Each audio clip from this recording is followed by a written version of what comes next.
I'm talking with Linda Thomas and Nancy Woelffer, who are the daughters of Dr. Elmer Woelffer, who is one of the recipients of the 2013 Cattle Production Veterinarian Hall of Fame, and a man who had a great deal of influence in dairy veterinary medicine and practiced for many, many years from Wisconsin, but practiced across the country and just had a tremendous influence on the evolution of dairy veterinary medicine. And I'd really like to get both some memories from each of you of Dr. Woelffer and his practice. So I wonder what you could tell me, just a few things about your father. I think he was a very humble man. He enjoyed his work thoroughly. He was very good at examining cows, and particularly for pregnancy and reproductive problems.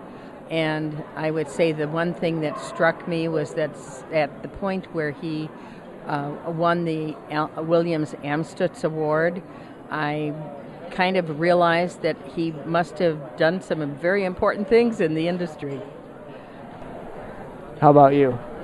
I think he was a very hard worker and a very dedicated man to his profession, not only to the cattle, but he also did a lot of small animal work, surgeries and such, in the garage next to his home in Oconomowoc.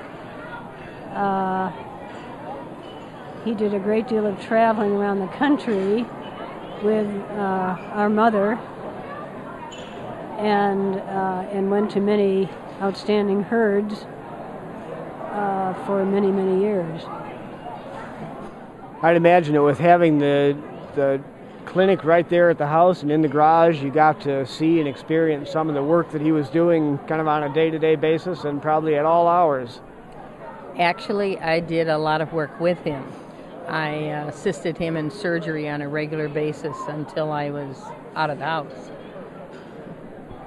And what do you remember from some of those times?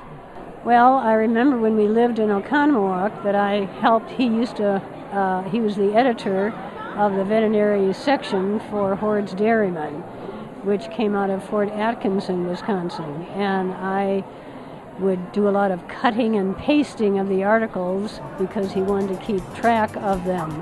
So I remember those days.